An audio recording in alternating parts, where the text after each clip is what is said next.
much that if you're talking about the 5 freeway up here, and now he's going back down the Grapevine, I mean, he just does not have a lot of options. Chris, thank you. This is Giovanna Lotta joining David Ono. We continue our coverage of this pursuit on the southbound 5 freeway, and continuing our coverage on Eyewitness News at 6 o'clock. I'm just reading David's hand marks to make sure we say Eyewitness News at 6 o'clock. Remind everybody, it is now almost 6 o'clock. Eyewitness News at 6 begins right now as we continue to cover this pursuit. And Chris, we've been watching it through Eyewitness News at 5 o'clock. It looked like for a moment there that this was going to be just one of those pursuits that's just going to carry on. But now with this latest behavior change, perhaps there's a little bit more of a escalation in temperature, probably a rise in stress level. And as we all know, they do believe this suspect could very well be armed, which raises the temperature as well. So as you continue to watch the situation, I guess no traffic in the area right now, Chris? No traffic to speak of whatsoever, and that's a good thing, right? I mean, with an armed and dangerous suspect, which this person is, you would much rather see this on an empty freeway than just about any other environment that you could think of. So they've got plenty of freeway for him to maneuver around. I'm a little bit surprised that they haven't created a traffic break, just to kind of keep the other motorists on this side of the freeway away from him. But they only have about 5 or 6 units. They could easily form that traffic break if they choose to, but right now they're not. Right now there are other cars. Well, you see that rear unit there? He looks like he is actually going to create a little bit of a break here. So they now have that rear secured. And,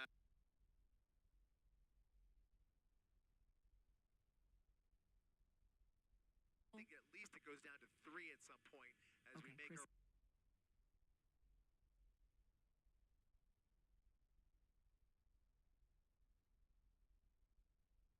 Yeah, sorry about the signal breakup, because when the signal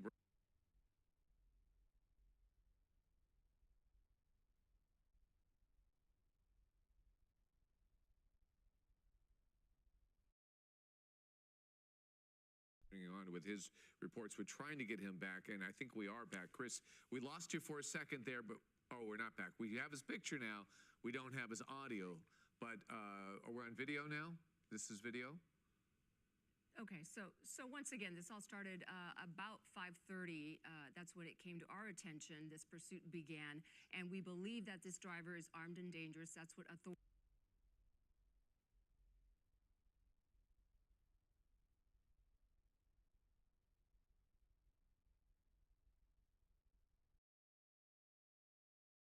Pomona. And keep in mind, they do have a K9 unit that.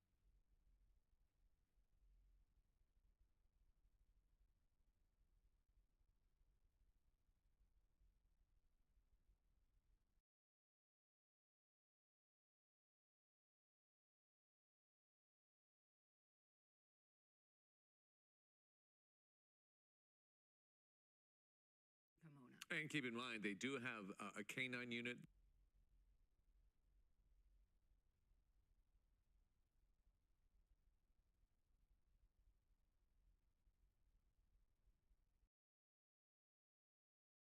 And we did have some video of that.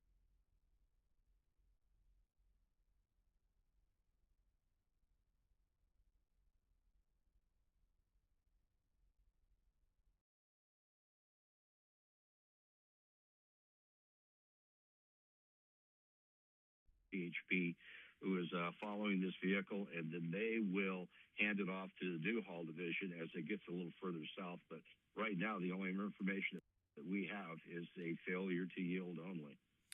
All right, Tim, we have information. The suspect behind the wheel is armed and dangerous. How does that change the protocol in a pursuit like this? Well, that changes it quite a bit as far as how hard they're going to chase it and what's going to happen at the end, because from just a simple person running from the police because they don't want to stop or they're have some type of outstanding warrant or some situation like that. This now with this information, that puts the officers on high alert to where when it comes to an end, their actions will be a little more cautious than it normally would be. you always expect the worst at the end of a pursuit and hope for the best, because the last thing you want to do is to be very lackadaisical or very calm and sedate when you get out of the car thinking nothing's going on, and then have to catch up to a suspect that may be armed. So you always want to expect the worst, and then you're able to bring it down as the suspect's actions warrant. But right now, it's just a matter of wait and see which way he's going to go when he gets down into the valley, and then get into the area where there's a little more population and where he might end up. And, in the directions he's headed, he's going to hit the San Fernando Valley. It's now 6 o'clock. Going to hit some heavy traffic. Yes, and that commuter traffic is starting up here at 6. A lot of it will be in around that 5 freeway. The first big freeway he'll hit coming down will be the 126, which takes you out through Fillmore, then up to further on down as he comes through the Newhall Pass. We'll put him down into the 210 area, and then it's the major traffic of that 405 interchange. And so it depends on which way he goes on what type of traffic is going to hit. Now, CHP, with the speed they're only running 61 miles an hour. That is slower than the normal flow of traffic in this part of the freeway. Up there, it's usually a lot faster. But they have, have done spike strips up in this area, but they have certain areas where they know they can do them. And I know where they're at, but I will not disclose that. But they have ways of getting those spike strips out and hopefully disabling this vehicle before it gets down into the metro area. But, the suspect is going to dictate how this pursuit ends and how they handle it. Now, if they're able to get this person into a position where they can deploy spike strips, they will. If not, they're just going to continue with their pursuit package from office to office and stick with it until the suspect either stops or they're able to disable the vehicle during the pursuit. But their main concern is the motoring public around them, trying to keep the other drivers on the road safe. And that's one of the main concerns you have during this pursuit. And luckily, this is not really at a high speed at this point. But once we get down there, as you said, past that Newhall Pass and get into the metro area, it's going to change the whole dynamic of the pursuit. Yeah, interesting that we've seen speeds in the, up in the 70, 75 miles an hour, but, mostly down in the 60s. And, now he's starting to accelerate now. Wonder what prompted that? CHP getting a little closer to his tail? Well, you pass the Pyramid Lake, there's a pretty good downhill that drops down for a little bit, and then it starts to come back up at CHP Road and working your way through there. So right now, I believe this is that downhill swoop that comes away from Pyramid Lake and continuing south. So the roadway's wide open. There's plenty of running room, so there's nothing to cause the driver not to speed. But, I would, in my mind, would say he's holding his speed to a low level for the area that he's in, because if a driver was really going to use speed to try to get away, this would be the place where you'd see the 100 plus type speeds happening, because it's wide open up there, very little traffic, and they're going so slow as far as the 5 freeway up in this area, 60, 65 miles an hour. Traffic in front of them is leaving them at 75, so you have a huge gap in front of them. And CHP more than likely is running around robin behind them to hold traffic back away from the suspect. So you get that big patch of clean freeway. And possibly it's why the suspect's doing this, because they don't want to get trapped in behind slower traffic to where the CHP can then now come up and take different actions to get them stopped. So it could be a tactic by the suspect. But CHP will flex to whatever that suspect does. But as I said, as we zoom out here, you see the primary vehicle right behind. Then you have a secondary that's more likely calling the pursuit, and that might be a supervisor in that third unit. That's normally what they run, is 3 units if there's only one suspect in the car. But right here, they've caught up with slower traffic, and now they're going to have to work their way around that person. So it's just a matter of controlling the pursuit, maintaining a good distance to where if the suspect gets out and takes off, you're able to get on foot pretty quickly behind them. But at this point, it's anybody's guess which way they're going to go once he gets down into the metro area. Yeah, we're starting to see a few more cars, but I'm really surprised at how pretty much wide open this pursuit is. And again, the suspect behind the wheel of this vehicle, considered armed and dangerous. As you see in the upper corner there, speed may be up to 75 miles per hour, but mostly staying pretty close to the speed limit. A lot of times they'll do this because they just want to try to blend in. Kind of hard to do, though, when a road's wide open like this. But when he hits that heavy traffic, things will definitely get interesting. You see him passing a semi-trailer right there. Tim, how far ahead do you think? Obviously, there's more CHP officers waiting up the road here. Yeah, they're up at probably just past Templin Highway as it just popped up, because Newhall CHP starts up in that area there, and I'm sure they're on the statewide frequency for their pursuits to where they can call, or they now hear them coming, and then they get themselves in positions. And you'll start seeing units sitting on the side of the freeway will then start coming out, merging into the pursuit, and the units that are in the pursuit will then start backing out, and you'll have a very smooth transition of vehicles coming in and out of that pursuit as a hand-off responsibility. And that will continue on down the freeway as they go from different areas of control or areas of responsibility for each office of CHP. And what that does is keeps the officers in the area they're familiar with, and also just helps keep it going without getting officers too far out of their area to where they become unfamiliar with the roadways. So if you had a Bakersfield office chasing them right now, if that's where it started, then you would have somebody completely out of their element, not knowing exactly what the freeways do, where they go, what the next off-ramp is. But the CHP officers that work these different areas know those freeways very, very well, and they stick with it to the point to where they can call turns before the suspect even gets there. And they know the streets on either side of the freeway to where they can give that information out as they get off. So hopefully they've now collected an area unit from either LA County Sheriff's or the CHP to come in and give them assist, because once it gets to the metro area, the ground units they're going to have to try real hard to stay a little bit closer, because once you get into traffic, you don't want to get too much separation between you and the suspect if you don't have air assets overhead. Yeah, of course, this originated in Pomona, which it'll be interesting to look back and see how he ended up where he is now, on the 5 freeway heading south. In another life, you and I did a lot of these together, but they're usually heading in the other direction. And this is a tactical error, obviously, on this point, because eventually he is going to hit some heavy traffic. Exactly. The thing is that, I don't know where it started. You said it started with Pomona PD, and if it went all the way up into the valley and then decided to turn around and come back, I mean, what was the point of that? I mean, it's just a matter of, we've seen stranger things, but, it's like you said, it's usually going up the hill and out of the area because they don't want to be anywhere near the CHP down in the county or down in the basin. But, very rarely you see them go that far out of town and turn on and come back. But we've seen stranger things together. Yeah, and of course he's got a lot of options. He could, he could go into Simi Valley, or maybe go the other direction and get down to, in the Pasadena area. There's just no telling at this point. But as you see, he is starting to hit some heavy traffic. The closer, as Tim said, he gets into the greater Los Angeles area, the more traffic he's going to see, especially this time of night. But again, pretty much wide open as we see 3 black and white units from the CHP in pursuit of this vehicle. And again, the driver, from what we've been told, is armed and dangerous.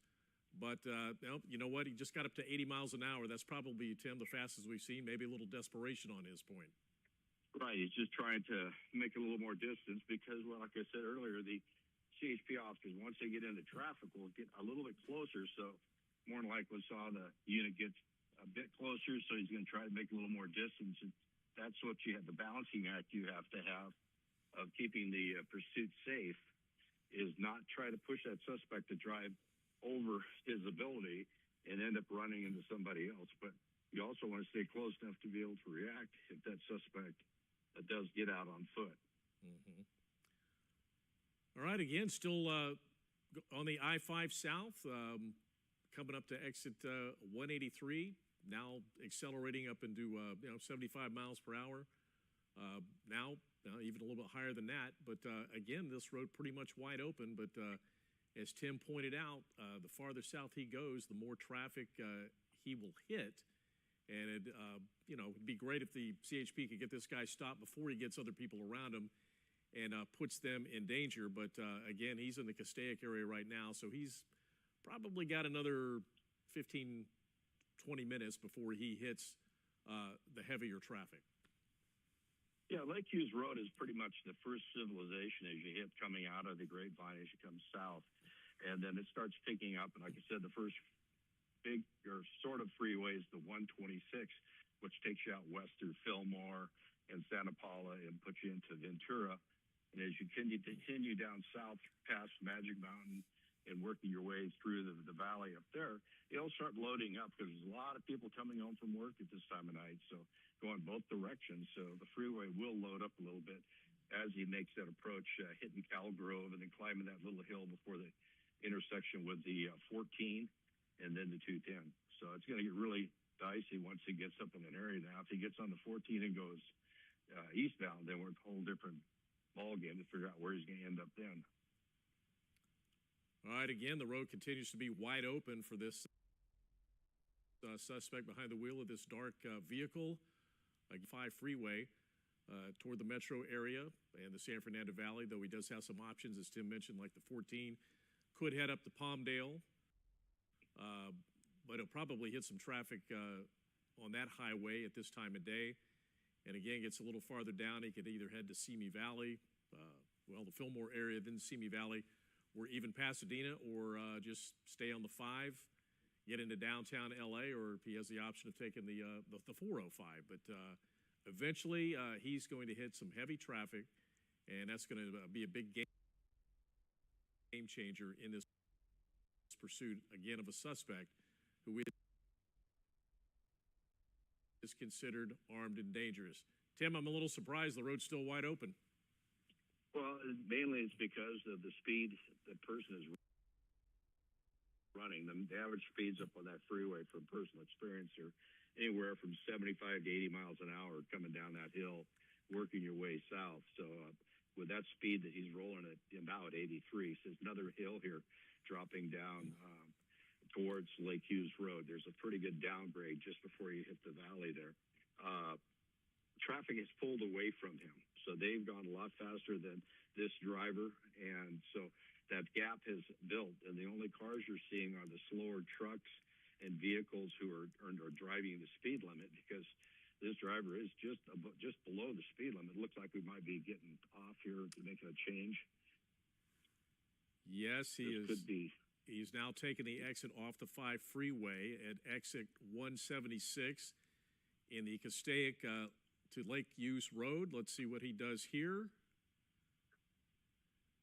Could very well wrap around, get right back on here at this point.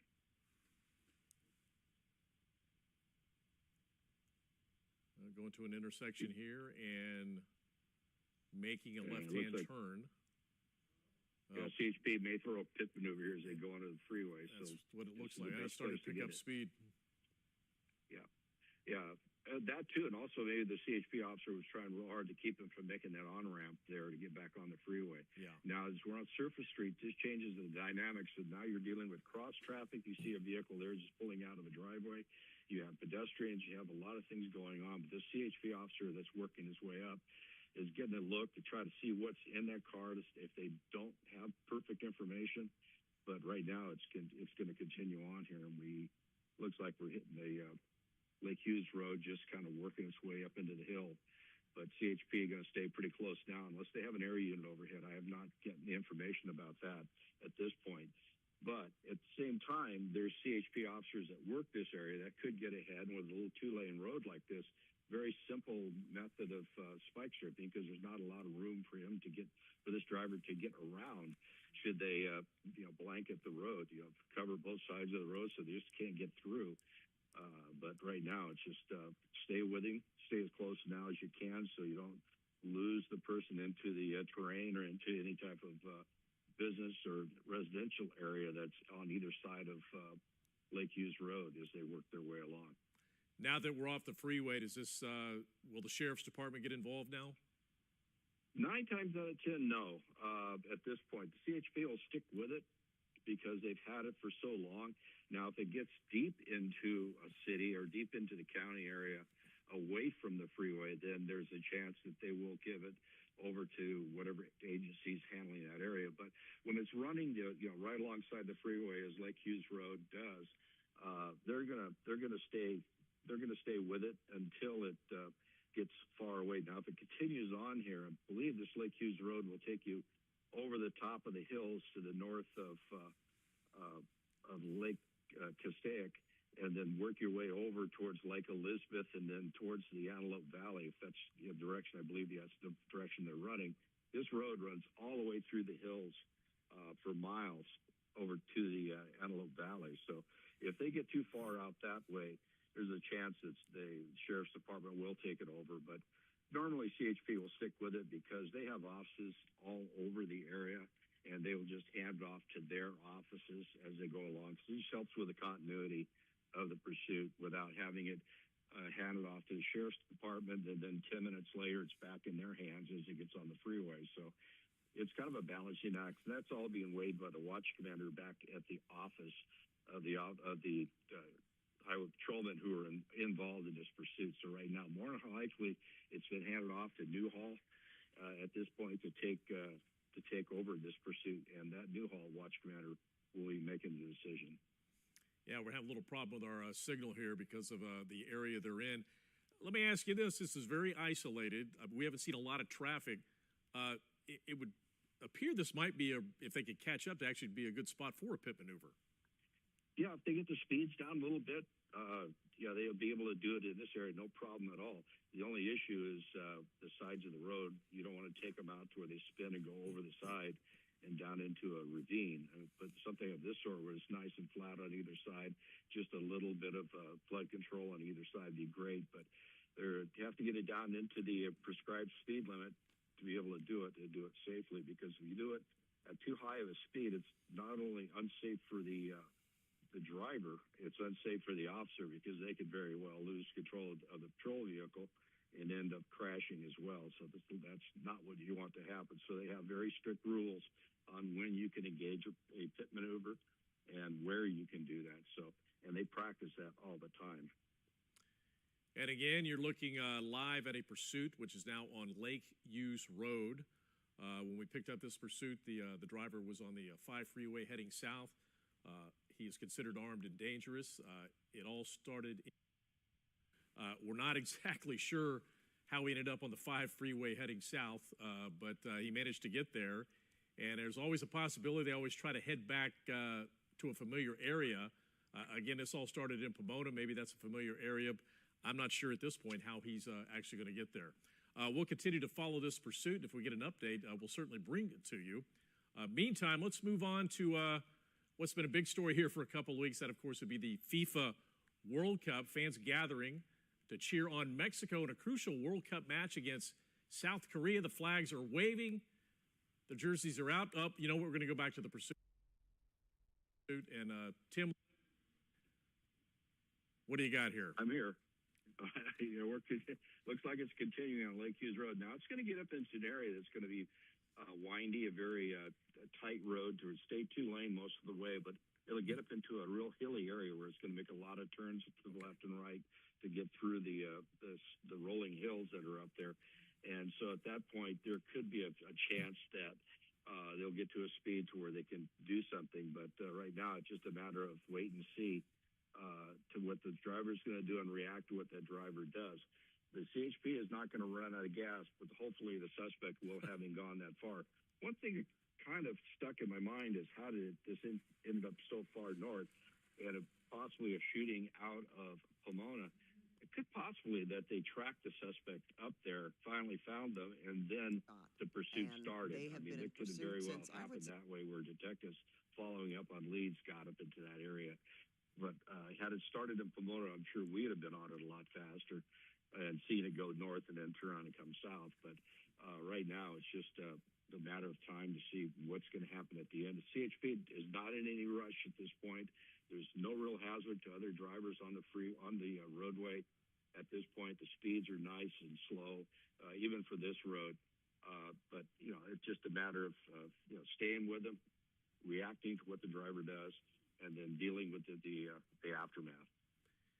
Yeah, well, a lot of times we actually get lucky and they don't drive till they run out of gas, but at some point they kind of realize, you know what?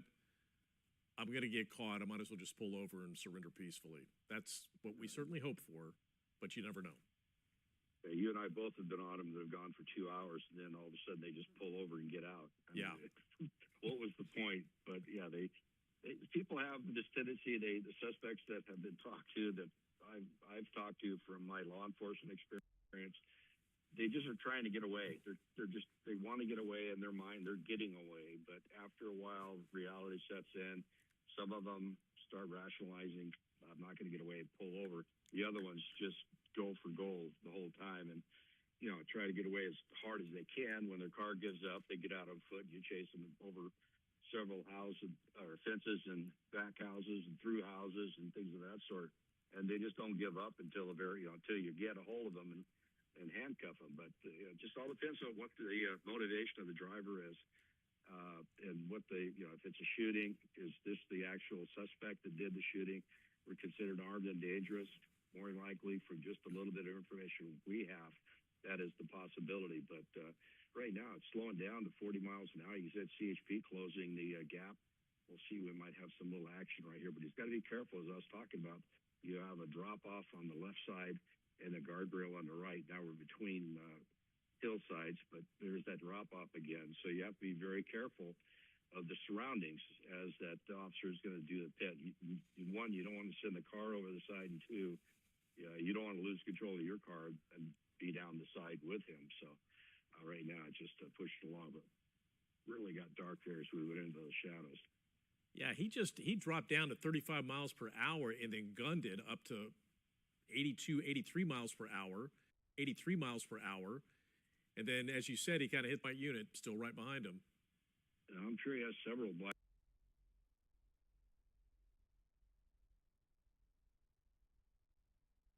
Like I said earlier, this gets up that little hilly area, and it starts winding pretty good. And as the further east you get, it's going to get even more windy, especially getting up towards that Lake Elizabeth area. And you see they just carved this road out of the hills as it's gone through. So it does make some pretty good bends along the way here. But we'll see what the CHP officer, who knows this road, probably has been on this road 100 times, knows the areas, and very well, such a confined area.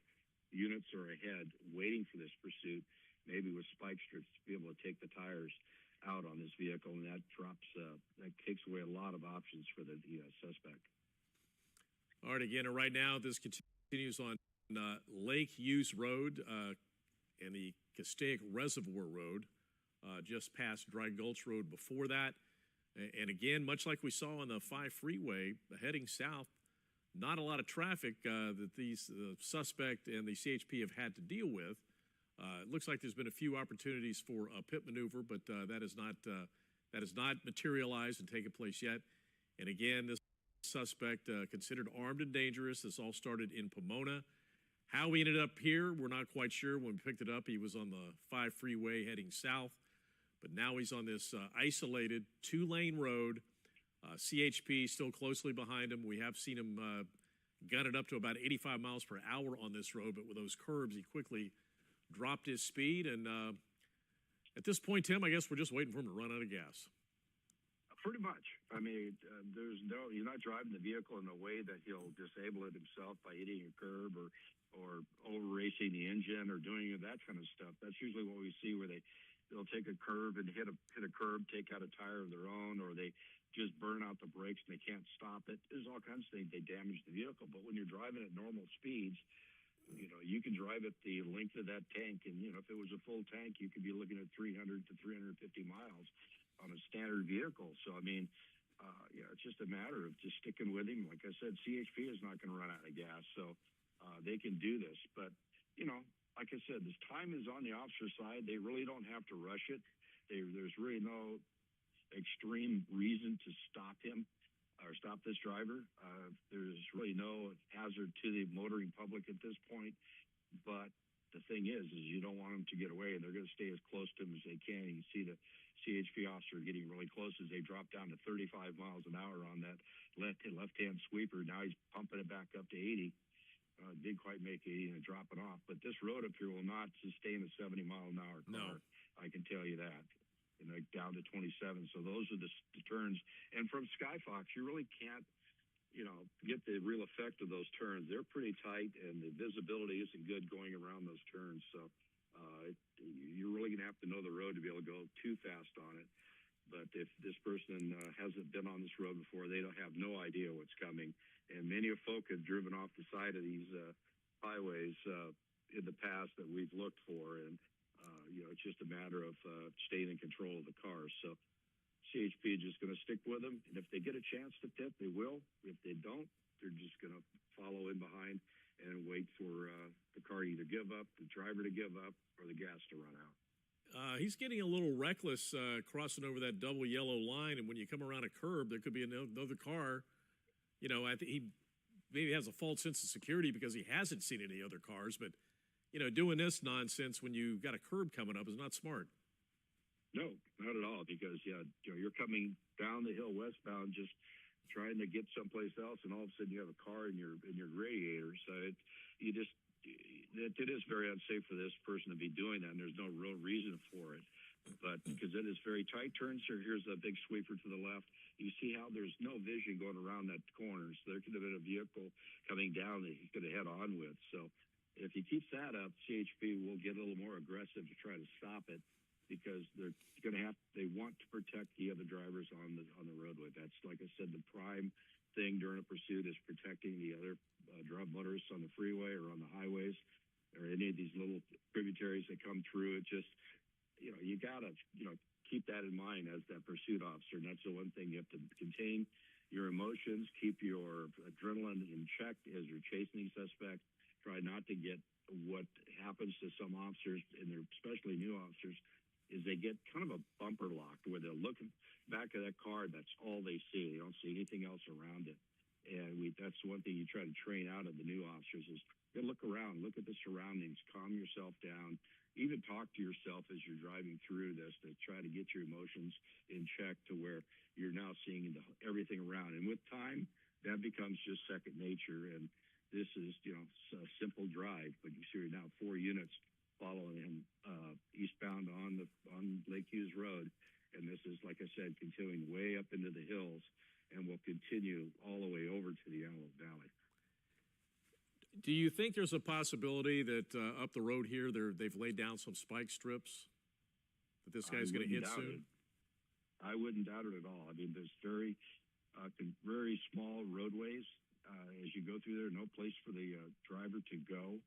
And it'd be very easy to lay out spike strip over the entire roadway. And there's different methods that they can do to stop other traffic to keep the area sterile so you don't have somebody else run it over. But give that information out, put that spike strips out. Even if the suspect sees them, there's nowhere for them to go if they completely blanket the roadway and the shoulders with spike strips. I mean, in the past, that's the procedure that you can do to be able to block them in. And they have one choice: either turn around and come back towards the officers who are going to have the road completely blocked, or they're going to drive over the spike strips and disable their tires. But now getting up, we're getting up Warm Springs. Now this is kind of like the first houses. That was an LA County Sheriff's helicopter that's overhead that just flew through the shot. And now this is a little enclave that's right up in that first part of the area, just west of Elizabeth Lake, and then working your way through. It's going to be very tight. It's going to be overgrown with trees, and the roadway is just cut into the mountain up in this point. So it's going to be hard to watch as he pops out here. But yeah, now you're going to start seeing a little more traffic because now you're in an area where people are just commuting back and forth between local areas too. So that's where, when crossing over that double yellow line, is really going to be a problem. And hopefully CHP from the Antelope Valley side have come up and are working on just what you were talking about, Glenn, getting those spike strips down and trying to just basically block the road. Now, I believe, and I know most departments have policies against putting up roadblocks with vehicles, with a moving vehicle coming at you. You are authorized to block the vehicle once it stops with your patrol unit, but I believe most agencies do not have a roadblock policy, so where you just put your car out there and he has to either hit your car or go around it, and because that just raises too much risk to the officers and also to the suspect. Even though this driver is running away, you still can't do things that will cause an injury to that suspect. And the thing is, the roadblocks, there's really not a very good outcome on roadblocks, especially if you put it to where the driver doesn't see them. So the spike strips are the best option at this point, or if that officer can get up there and do that pit maneuver in an area where they think they can get it done without putting it over the side or putting the officer over the side, you might see that come at this point. All right, we are a couple of minutes past the bottom of the hour. We are going to continue to follow this pursuit, streaming as well as right here on KCOP Channel 13. And again, this is a suspect considered armed and dangerous. This all started in Pomona. How we ended up on Lake Hughes Road and at the Warm Springs Fish Canyon Truck Trail, that's a story for another day, but that's where we are at this point. Tim Lynn joining me as well to follow this pursuit. Tim, I don't think we've ever done one together that's been this isolated, considering where it started. Yeah, I personally have never had to handle a pursuit going up Lake Hughes Road. I mean, been over it quite a bit for fires and searches and things of that sort, but I've not had a pursuit go up this way. And so it's, every day is a new thing. So you never know what you're going to get when you come to work. And suspect from Pomona coming from Bakersfield has still got me baffled. So once we get that information, that'll clear a few things up. But as far as this area up here, it's just going to be very isolated. And hopefully, this person, if they're from the Pomona area and not familiar with this, they're just going to, I don't know where I'm going. I don't know where I got myself. Everything seems to be getting more desolate, more isolated, and maybe that'll encourage them to give up, just pull into one of these turnouts and give up. But it doesn't appear to just driving slow, because more than likely very unfamiliar with this very tight, windy road going up into the mountains in the north end of the LA County. So, the CHP, they're going to do their procedure and just stick with him, follow him until he gives up, or if they get the opportunity to stop it. But, we're just along for the ride and figure out what this guy's going to do. If we knew where he was going, my saying is we wouldn't have to chase him. Tim, I think at this point, he doesn't even know where he's going. Probably not. No. Probably not. He's probably thinking, where am I? How do I get out of here? And even if he gets out of here, they're still going to be waiting for him. Yeah, he's just looking on mountain.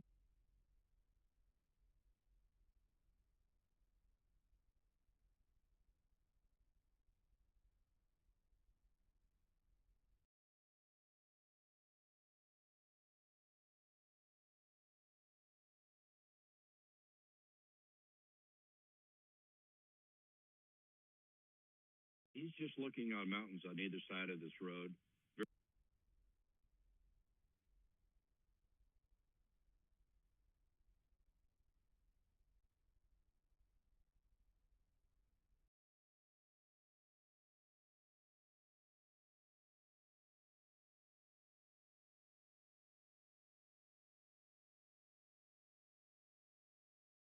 He's just looking on mountains on either side of this road.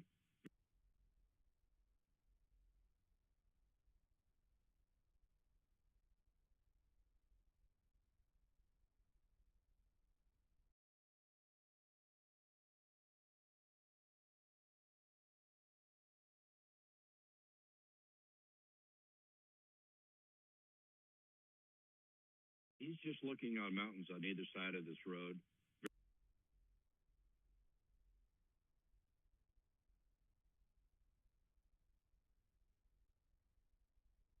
There are a few housing areas along this.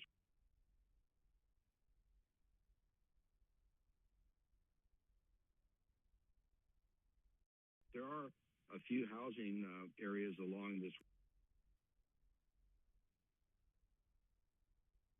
worried. And like I said, the watch commander and the supervisor who's on this pursuit, in the pursuit, may just decide, hey, the roadway is too dangerous. We don't want to pit because, you know, they drop offs on either side. And also, too, if you hit him on a turn or something like that, you may send him across that yellow line just when somebody is coming. And that's exactly what you don't want to happen. This person driving on the wrong side of the street is not good either, but you don't want to be the cause of it. But as you see, it's just kind of winding through here and pushing its way up. So it's continuing eastbound here, Lake Hughes Road.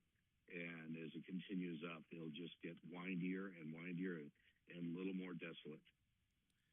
I just saw a speed drop down to 29 miles per hour. That is really slow for pursuit on a back road like this. But again, as Tim pointed out, you know, a lot of curbs, a lot of cliffs on either side. So CHP's got to be very cautious. You know, it's tempting in the middle of nowhere like this, maybe just go ahead and pull off that pit maneuver. But, you know, again, another vehicle could come in another area, and you certainly don't want to push them down in some ravine off the road. Again, this is on Lake Hughes Road, now at Pacific Crest Trail. And again, it's kind of mind-boggling to think that this all started in Pomona, but it's, you know, it's not a laughing matter. That suspect is considered armed and dangerous, and he is has no inclination, Tim, at this point to give up.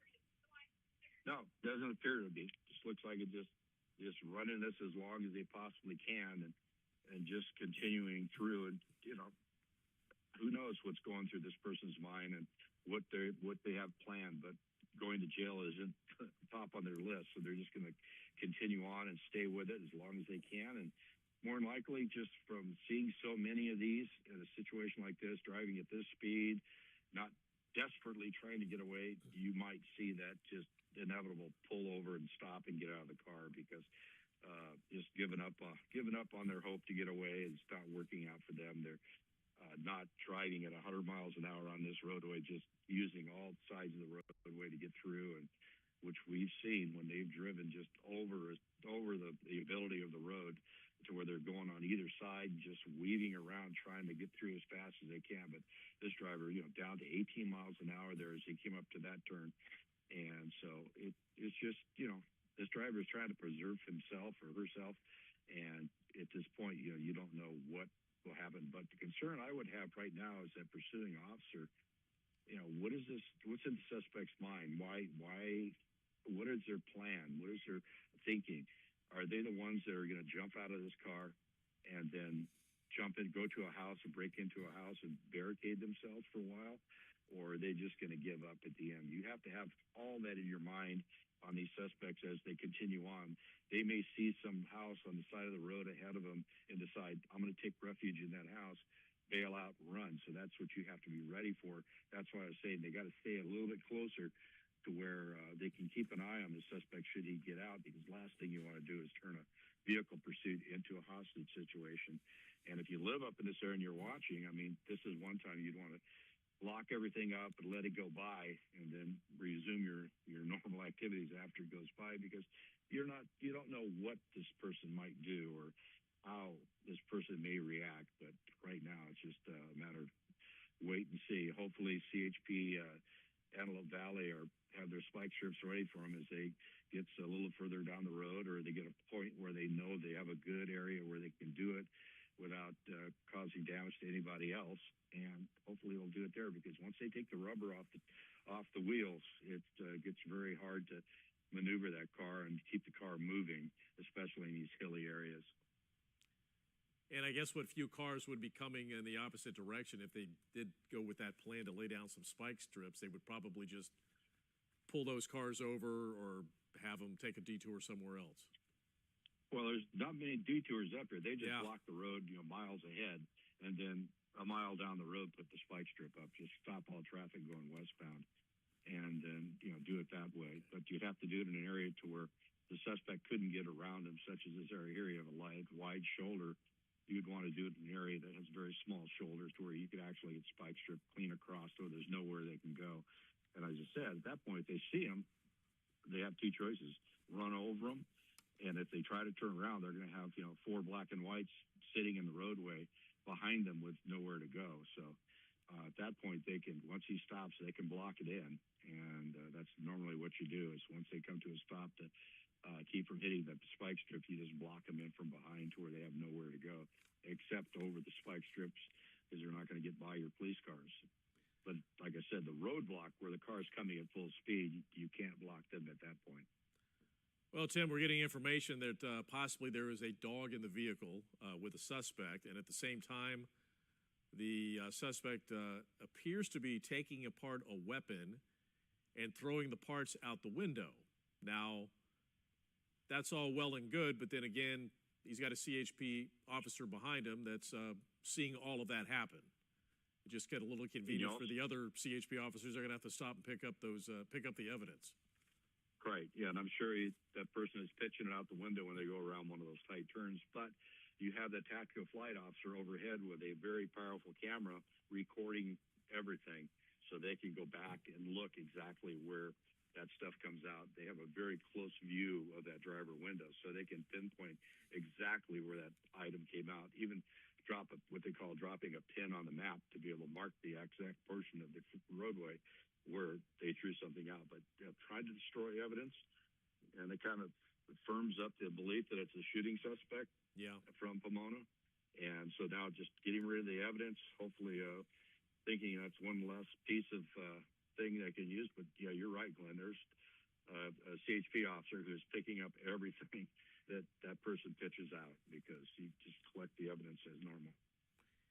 And then again, every time we come up to a sharp turn, he crosses that double yellow line, and fortunately, nobody's been coming in the opposite direction. Exactly. All right, again, this pursuit is now continues on Lake Hughes Road at Sawmill Motorway. And again, this is was considered armed and dangerous. Obviously still dangerous. He may have very well thrown most of his weapon out the window. We believe that's what happened. We also have reports that there was a dog in the vehicle with the suspect as he continues to drive, followed closely behind by CHP officers, at least 4 black and white units. We've seen speeds drop down, as you see there, into 28 miles an hour, 25 miles an hour, and also accelerate up to like 85 miles per hour. Several times here on Lake Hughes Road, which not a smart thing to do, but this is obviously somebody who's desperate to get away from the CHP, but it's not happening, and now he's all the way down to 13 miles an hour, and coming to a stop here. Yeah, it's now you're getting to that little community up there in the hills, and so. You're gonna have people out, and now there's some units right there, waiting, or those might be sheriff units there, but just waiting to see what's going to happen. So slowly moved its way through this little housing area up in the hills. There's another unit that's a CHP unit sitting there waiting. 2 CHP. That might be Antelope Valley CHP getting ready to take this over because they're close to that area. You see Lake Elizabeth Road he's on now. And so now you'll do that switchover where those 2 units are sitting and waiting, and then the Newhall units will then peel out, go back to their area. These Antelope Valley units will stick with it. So I may be off on my offices just a little bit. I'm sure I'll be corrected, but more than likely that's what's happened right there when you have that switchover. Well, it's all law enforcement, and they're right behind them again. Kind of getting up in an area where we're going to lose a signal a few times, as you see we've just done there. But again, this is a suspect. He was considered armed and dangerous. May have another weapon, but it looks like he's tossed, broke the gun down, tossed the parts of the weapon out. Apparently there's a dog in the car with him.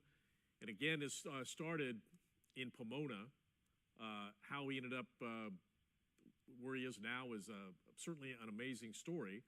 But this pursuit continues in a very isolated area. I thought there's a possibility they may lay down some spike strips when it was in that little community there, but that did not happen. So we're just going to continue to It didn't help, too. I mean, this is a this. small community that may be hearing this, may be watching this, and came out. And so that probably drew his attention significantly to what was going on as well. Everybody out and watching there. So I think his pictures, our chopper pictures, going in and out, but it looks like we may have him back at least for the moment.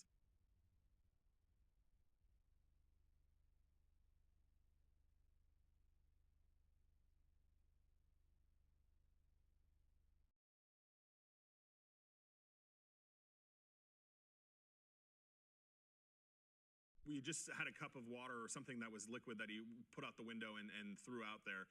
And so now we've got that. He had a cup in his hand. I don't know exactly what was in it, obviously, but so that was that. So he's continuing to, kind of throw things out here as the CHP and the Sheriff's Department and everybody that wants this guy to be done with this continues to chase. Okay, well, we had thought for a moment there would be, would you say a bigger presence up ahead?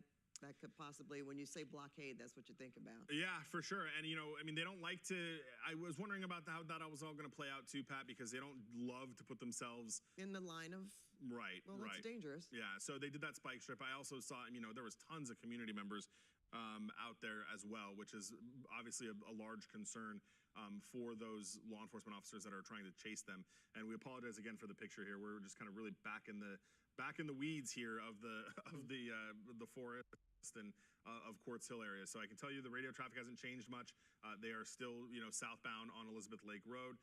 He's going to have another option here to turn. Confirmation on how many people were shot. We have a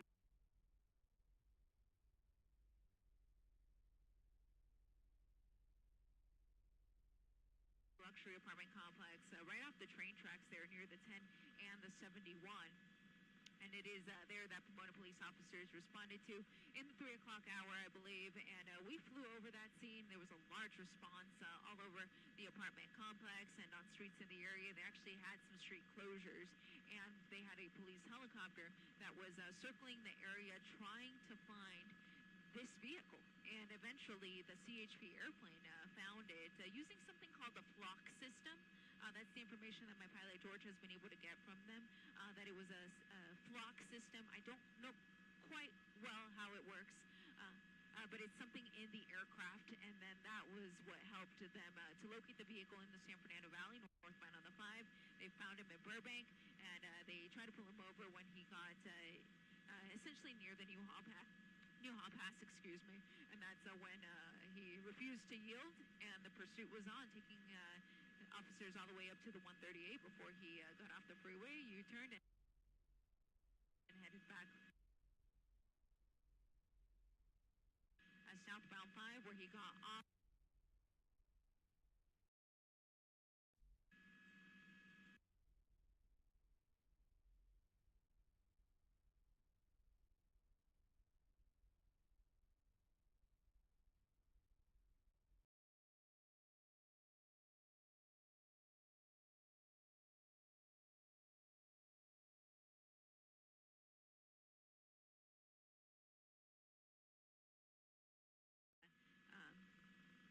I'm also getting information.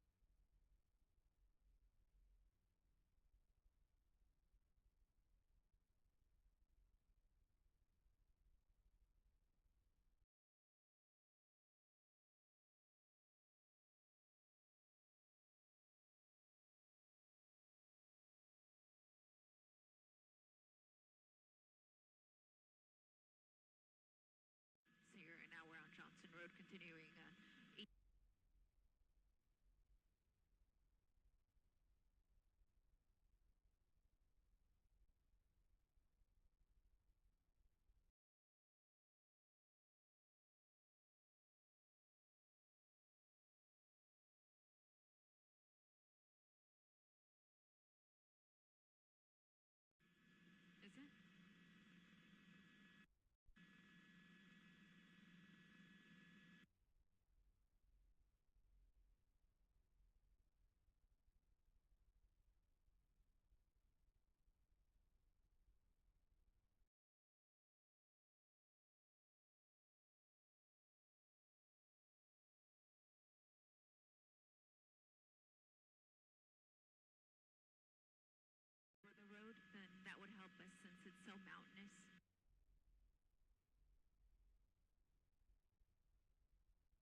CHP's been chasing this for quite a while.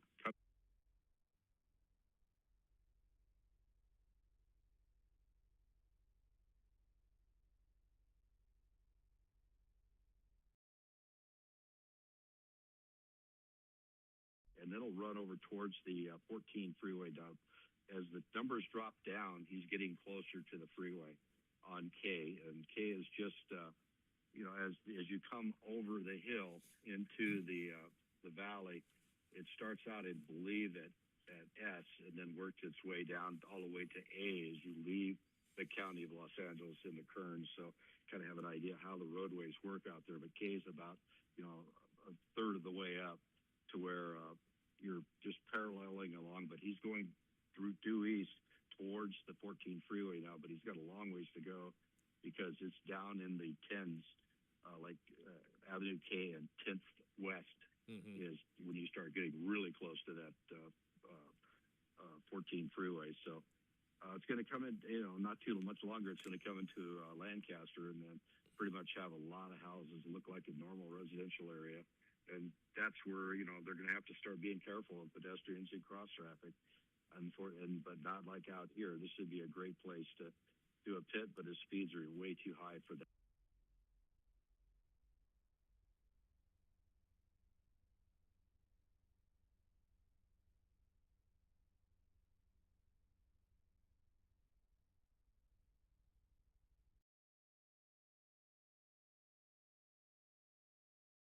Doing that. Yeah, so we're told this particular road will actually head toward Quartz Hill. But as you mentioned, if he gets onto 14, we picked this up. He was on the 5 south, headed toward the metro area and here in Los Angeles, maybe the San Fernando Valley. If he gets on a 14, that's going to hook him up with a 5, and he could end up there anyway, like he was maybe originally planned. But if that's the case, it was quite a detour to get there.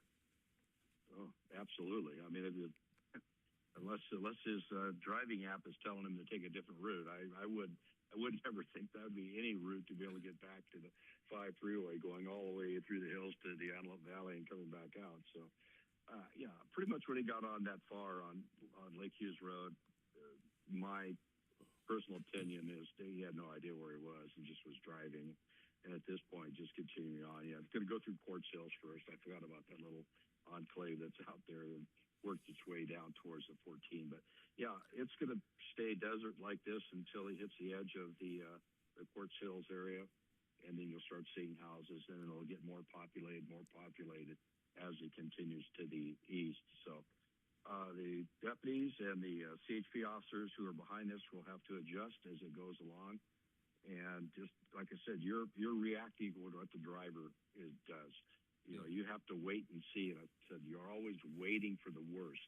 You always anticipate the worst. You anticipate the person coming out of the car, firing shots at you, and then hope for the least, and that they just give up, and you get it over with without any drama at the end. But it's hard to play catch up in a situation where it goes really fast at the end. You've been driving this long.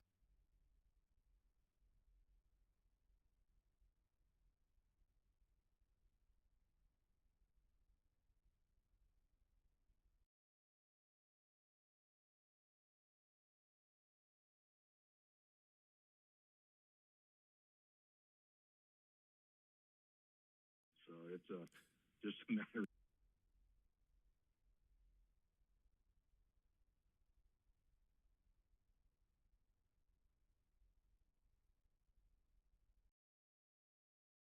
Avenue K, the number is dropping down. We're at 70th now, and that will continue to reduce the numbers the closer we get to the 14 freeway. So I know you've seen this plenty of times, from the air, but this is basically that area between Victorville and Lancaster, correct? Which is just a lot of roads that have alphabet names, numbered names, and pretty much they all run straight, right? East to west? Oh, they're pretty much straight, but this is on the far west edge of the Antelope Valley. If you're in the Antelope Valley, you look towards where the sun sets and those hills go up. You just come out of those hills, and you got to work your way through Quartz Hill, Lancaster, Palmdale, and then way across the desert to Victorville. Yeah, he gets to Victorville, I'll be really surprised if Sky Fox is still on it, because that's a long ways ahead, especially. But now we're getting into the bigger intersections. Here's the houses on the side of the road. It's going to get more congested as we continue on K here. But yeah, there's a long run through several different cities out there to get to Victorville. I mean, Victorville's on the far east end of the valley, and hopefully we don't end up there, because it'll be dark by the time he gets there. And that's going to be way too long for these officers. But the thing is, that's the reason why they hand it off from office to office, is to keep a fresh officer in the pursuit in a commercial area. It really puts a lot of stress, and you want to change out that officer who's the lead to get a fresh one there. So up the off side of the road there. Yeah, that. You think that may be fatigue on his part? Could be, or he could have been reached down to pick something up, or got distracted a little bit in the car and drove off the road. He very well could be on his cell phone, talking to people in his circle, trying to figure out what to do. Yeah. But now you see, even simple four-way stop here, and this car getting in the way, I'm probably just confused. Like all of a sudden, he has a bunch of police cars coming at him, and some people just stop. They do that, and so you have to be aware of that as an officer chasing somebody. That other drivers on the roadway will do strange stuff, so you have to be prepared for all of that. And right there, pulled in, probably coming out of the sun, never even saw the car until then all of a sudden you have a bunch of police cars coming at you. So just stop. Swerved at that officer right there. Yeah, unless there was a spike strip out there. I mean, it tried to go around it. That could be very well what was there. I didn't get a good look at it as he went through. If they in the booth could re-rack and look to see if there was a spike strip there. But yeah, I could have made the end, swerved towards the police car, then went on around. So that could have been an avoidance maneuver. And hopefully the officer was able, because what you do is you put the spike strips out and then have the opportunity to pull it in with the string. Should the driver try to go around it, you pull it in front of the car. Hopefully that's what happened at that time. Those guys. Yeah. It's we'll have to check to see the playback to see if he possibly did hit the spike strip. That left rear. Yeah, I was gonna say it looks like there might be damage there. Yeah, it looks like it's pretty low on that side. So we'll see if you start seeing the car kind of swerve a little bit and just little tiny fishtails. That's a good indication that the rubber is going away, and then you'll start seeing pieces of rubber and then smoke coming off the tires. But just looking at the way it's driving, I got a feeling they found a spike strip there. That was L.A. County sheriffs that had that spike strip out. It looked like to me. Well, it looks like his front tire too. No, good. Looks like it may have blown. Yeah, good spike in. And now what a spike strip does, it doesn't blow the tires. What it does, each spike is like a straw. It's a stainless steel needle, pretty good sized needle, and it is embedded in rubber. And when you run over it, you smash the rubber down. The needle comes out, goes into the tire, and then stays in the tire and slowly lets the air out. So you don't want it to, blow out and the person go out of control. So it slowly lets out the air. The car goes down to the tire goes down to the rim, where the rim is running on the actual rubber, and that continued driving builds up heat and just basically cuts the tread away.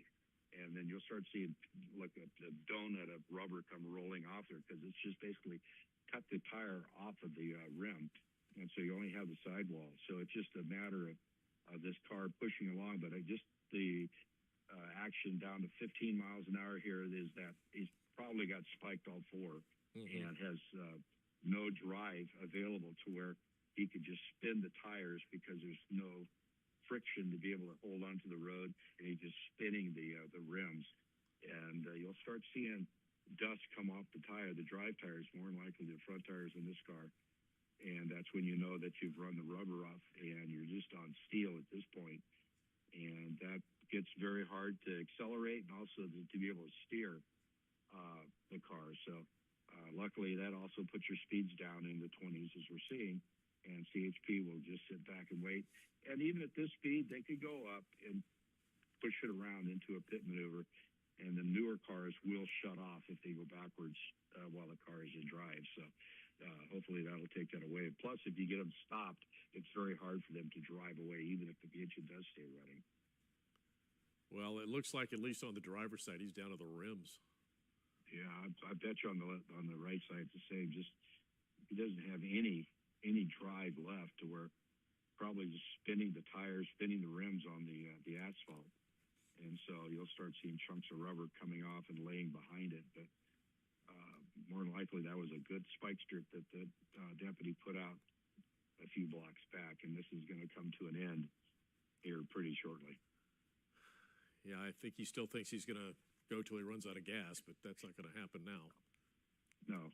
Well, it will grind down. It'll just, if he continues, grinding along on the rims, it'll eventually grind it down to where the frame sets down on the ground, and you're not going to be able to push it anymore. It's just going to become a brick. It's not going to, unless he has a lot of power in the tire or in the rim, you're just going to run out of drive, run out of contact with the asphalt, and you're not going to have any way of getting motion. So he can spin those rims all he wants. He's not going to get away, and all he's going to do is end up just delaying the inevitable, and that's what we're going to have here. But hopefully this doesn't turn into a standoff at the end or something worse, because with that pitching the gun out was a good sign, but you do assume that there are secondary weapons in that car, because if you're involved in a shooting to where you're getting rid of the evidence, more than likely your mindset is that you're going to be found guilty, and you did do it,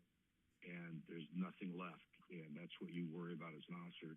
Does that person have the suicidal thoughts that I can't get away, I can't give up, I'm going to go out in a blaze, but you don't want that to happen, and neither do we. As far as the suspect, just stop the car, follow the commands of the officers, and go to jail and let the judicial system take its course.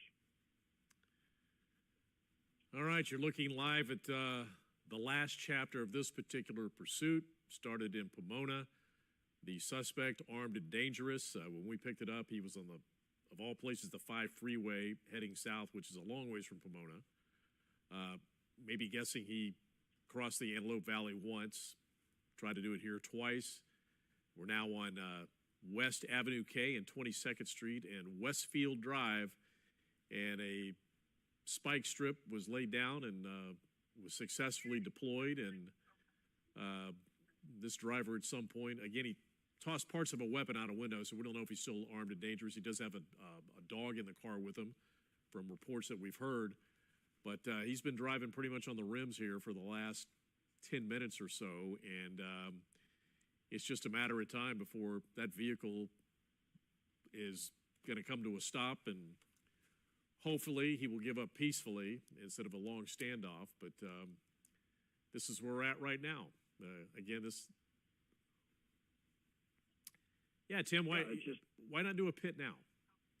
Well, I was just thinking, I was looking at it, and the speeds are very slow. Now, they may have additional information about multiple weapons in the car. And at this speed, when you spin somebody around, they're going to be right next to you when it comes to a stop before you can drive out of it.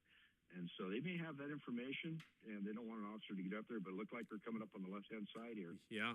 Working its way up. All he has to do is go up and he's going to make the turn. But all that officer has to do is come up on the fender, either left or right, depending on which way he wants to send him, and just make contact, a little bit of a turn, on the gas, on the brake, and on the gas, and around they go. There we go. You go. Push it around, drive through. See the problem there? You might end up right next to him. So the first officer should have driven through and gotten down the road a little bit. But it worked out perfectly for him. Now they're stopped, they're facing the suspect. And that normally disables the vehicle as far as turns off the engine, because the computer systems in these cars will sense the car going in reverse while it's in drive, and that they figure that you're out of control, and they'll shut the engine down so you don't lose more control. So at this point, he has to go through different procedures to get that thing started again. But with no tires on your front end there, with the drive tires, it's hard for you to get any motion going on now. Commands are being given for the suspect to get out of the car with his hands up to where they can see him.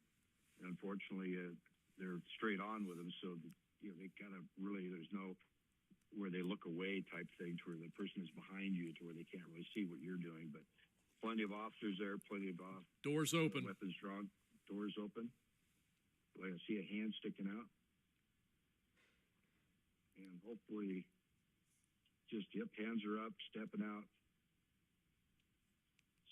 And all he has to do is follow the commands. That's all he has to do is follow the commands. Now they'll tell him to turn around, maybe raise up his shirt. There you go, raise up his shirt so you can see the waistband. Turn around so you make sure he's nothing in his waistband. Now turn around, walk backwards towards the officers, get him away from the car. It's normally what they do. Because you don't know what's in the car.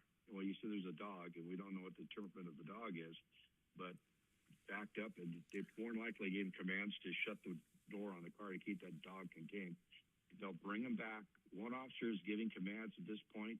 They've already assigned what they have an arrest team. And at this point, they'll get him should get him just a little bit further so they have a little more concealment and cover. And then turn him around to where he's facing away, and then take control of his hands if they don't put him down on his knees. And that's really tough to see through the wires there exactly. But there's the officer going up, making contact. First thing to do is handcuff him, and then search him very well to make sure there's no weapon.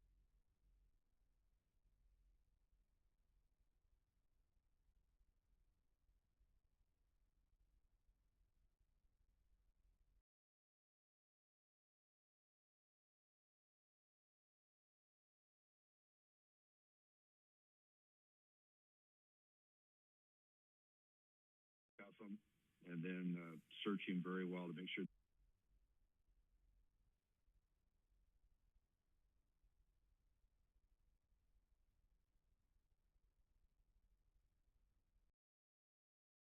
Parts of his gun out the window or his weapon, but this